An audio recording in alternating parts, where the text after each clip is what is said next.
নমস্কার, joy to health. আজকে আমার আলোচ্য বিষয় হলো হাইপোগ্লাইসেমিয়া, অর্থাৎ হঠাৎ করে রক্তে চিনির পরিমাণ কমে যাওয়া। রক্তে চিনি কমে যাওয়া বা সুগার ফলকে আমরা ডাক্তারি পরিভাষায় বলি হাইপোগ্লাইসেমিয়া। হাইপো মানে কম, অর্থাৎ শর্করা কমে যাওয়া। অনেক ক্ষেত্রে এটা কিন্তু মেডিকেল ইমার্জেন্সি। এতে মস্তিষ্কের কাজ করার শক্তি হ্রাস পেয়ে রোগীর কথা বলা ও চিন্তা করার ক্ষমতা কমে যায়। তার সাথে দেখা দিতে পারে খিঁচুনি।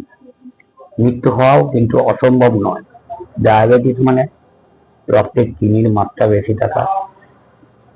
খালি পেটে 110 এবং ভরা পেটে 140 বেশি হলে ডায়াবেটিস হতে পারে। এর ওপর ওষুধের মাত্রা ঠিক করতে হয়। অত্যাধিক ইনসুলিন বা ডায়াবেটিসের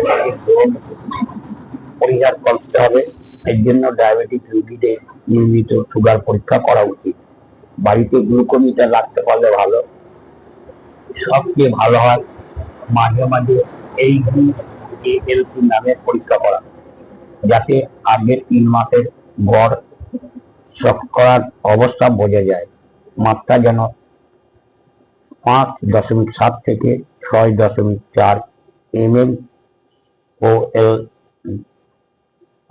L এর মধ্যে হয়।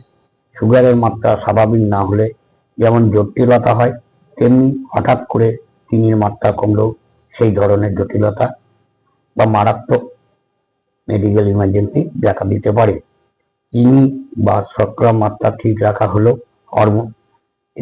হরমোনের একটা কারিগরি।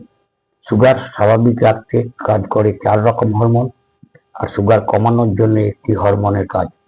তাই ডায়াবেটিক আক্রান্তরা ছাড়াও কখনো কখনো রক্তের শর্করার পরিমাণ কমতে পারে।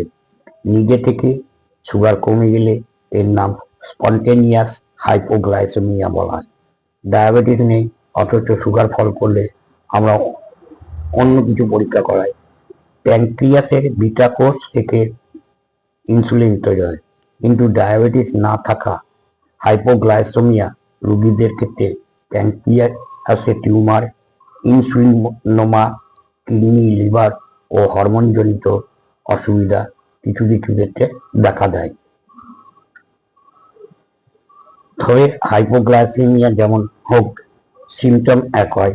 মস্তিষ্ক অর্থাৎ ব্রেন কাজ করতে প্রয়োজনীয় গ্লুকোজ পায় না, শরীরের ভারসাম্য রাখা যায় না, মাতালের মতন চলতে থাকে। রোগী ভৌল বকে, হৃদস্পন্দে হার বাড়ে। হাইপোগ্লাইসেমিক অসচেতনতা থেকে খিঁচুনি ও কোমা হতে পারে এবং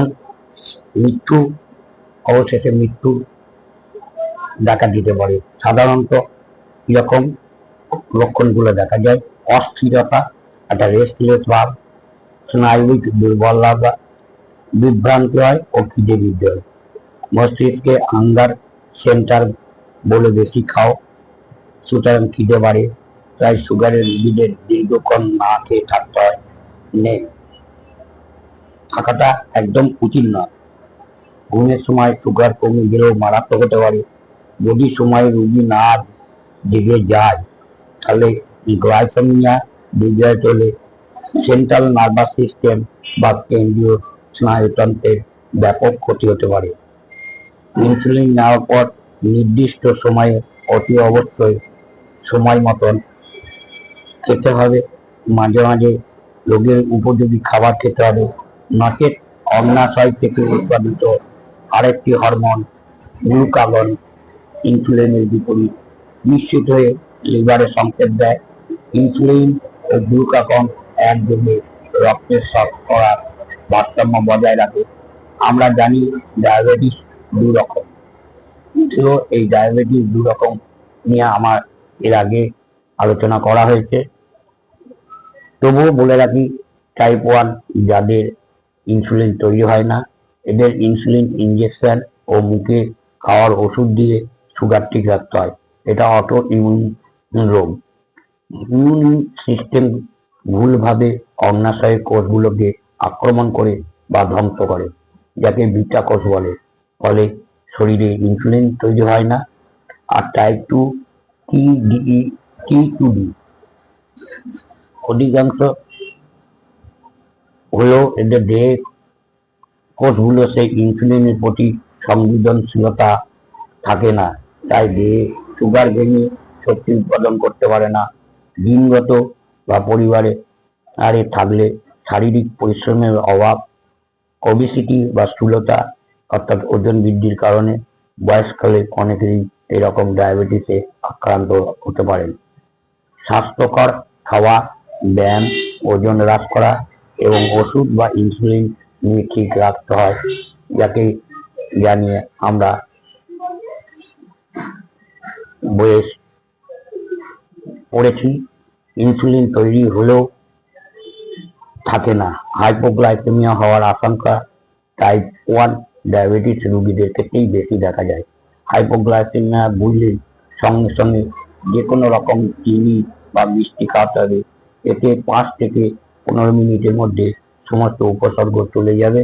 রোগী একটি স্বাভাবিক হলে বাড়ি খাবার খান, বিশেষ দরকারে অবশ্যই হসপিটালে নিয়ে যান এবং চিকিৎসকের সঙ্গে যোগাযোগ করুন সঠিক চিকিৎসা করার। আজ এই পর্যন্ত। আমার আলোচনা যদি আপনাদের সকলের ভালো লাগে তাহলে অবশ্যই আমার চ্যানেলটি সাবস্ক্রাইব করবেন। আমার চ্যানেল নাম হলো ডক্টর অশোক কুমার চ্যাটার্জি, DHMS। তাছাড়া প্রোফাইলে অশোক চ্যাটার্জি প্রোফাইলে গেলেও আপনার ইউটিউবের লিঙ্ক পাবেন এবং আরেকটি পেজে doctor Ashok Kumar Chatterjee joy to Hahnemann পেজে আপনি ইউটিউবের লিঙ্ক পেয়ে যাবেন। আজ এখানেই শেষ করলাম। আপনারা সকলে সুস্থ থাকুন, ভালো থাকুন, আনন্দে থাকুন। সবশেষে আমি হ্যানিম্যানের শ্রীচরণে শতকোটি প্রণাম জানিয়ে এখানে শেষ করলাম।